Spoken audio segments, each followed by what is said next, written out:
ब्रह्मवेला में राम ने सयाप का परित्याग कर दिया और लक्ष्मण से कहा, तात भगवती रात्रि व्यतीत हो गई, अब सूर्योदय का समय आ पहुंचा है।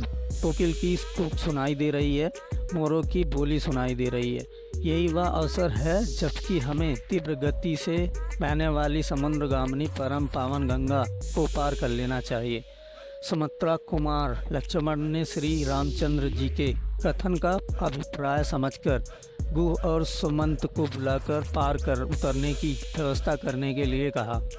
निषाद राज ने अपने मंत्रियों को आदेश दिया कि एक सुंदर द्रुतगामी नौका ले आओ। आज्ञा पाते ही निषाद राज के अनुचर तत्काल जाकर उनके लिए एक श्रेष्ठ नौका ले आए। नौका के घाट पर लग जाने पर राम, सीता और लक्ष्मण घाट की ओर चले। उन्हें घाट की ओर जाते देखकर मंत्री सुमंत ने हाथ जोड़कर कहा, हे रघुकुल शिरोमणि, अब मेरे लिए क्या आज्ञा है। रामचंद्र ने उनकी कर्तव्य निष्ठा की प्रशंसा की और धन्यवाद देते हुए कहा, सुमंत, अब आप शीघ्र अयोध्या के लिए प्रस्थान करें। गंगा पार करने पश्चात हम उसके आगे की यात्रा पैदल ही करेंगे। आप अयोध्या जाकर मेरी सीता और लक्ष्मण की ओर से पिताजी, माताओं एवं अन्य गुरुजनों की चरण वंदना करें। उन्हें धैर्य दिलाते हुए हमारी ओर से संदेश दें कि हम तीनों में से किसी को भी अपने वनवास का किंचित मात्र भी दुख नहीं है। उन्हें यह भी कहें कि 14 वर्ष की अवधि समाप्त होने पर मैं, सीता और लक्ष्मण आपके दर्शन करेंगे। आप भाई भरत को कैकेयी से शीघ्र बुला लें तथा राज सिंहासन सौंप दें ताकि प्रजा को किसी प्रकार का कष्ट व असुविधा ना हो। हे मंत्रीवर, भरत से भी मेरा यह संदेश देना कि वे सभी माताओं का सम्मान रूप से आदर करें और प्रजाजनों के हितों का सदैव ध्यान रखें। सुमंत अत्यंत विह्वल हो गए और उनके नेत्रों से आंसू धारा बह चली। अब रुद्रकंड से वे बोले, हे तात, आपके वियोग में संतप्त अयोध्या की प्रजाजनों के सम्मुख मैं कैसे जा सकूंगा। जब वे पूछेंगे कि आप लोगों को छोड़कर कैसे लौट आए तो मैं क्या उत्तर दूंगा। मैं जानता हूं कि आपको ना पाकर सहस्त्रों अयोध्यावासी शोक से मूर्छित हो जाएंगे। उनकी दशा सेनापति रहित सेना जैसी हो जाएगी। हे स्वामी, यह तो आप देख ही चुके हैं कि अयोध्या से वन के लिए चलते समय अयोध्यावासियों की क्या दशा हुई थी।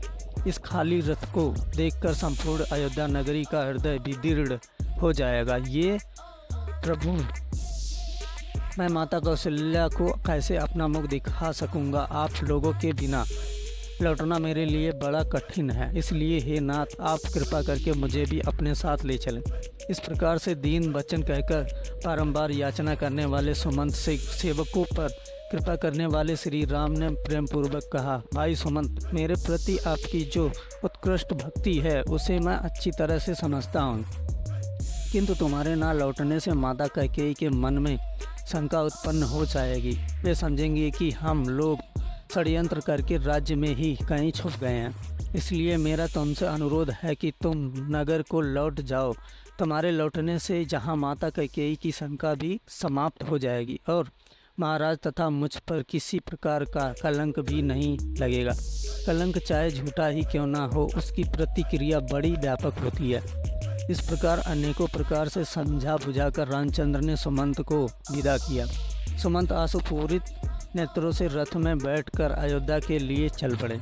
सुमंत के जाने के पश्चात राम गुह से बोले, निषाद राज, तुम कृपा करके हमारे लिए बड़का दूध मंगा दो, क्योंकि अब हम वनवासी और तपस्वी हो गए हैं और हमें जटाएं धारण करके तापस धर्म की मर्यादाओं का पालन करते हुए निर्जन वनों में निवास करना चाहिए। राम की बात सुनकर गुह स्वयं जाकर बड़का दूध ले आए, जिससे राम, सीता और लक्ष्मण ने जटाएं बनाई और नियम पूर्वक तपस्वी धर्म को स्वीकार करते हुए गंगा पार करने को उद्यत हुए। नौका पर सवार होकर तीनों ने कलुषहारिणी गंगा को पार किया। गंगा के पार पहुंच जाने पर राम ने गोह को हृदय से लगा लिया। फिर उनके स्नेहपूर्ण आतिथ्य के लिए उनकी पूरी प्रशंसा करते हुए उन्होंने निषाद राज को विदा किया।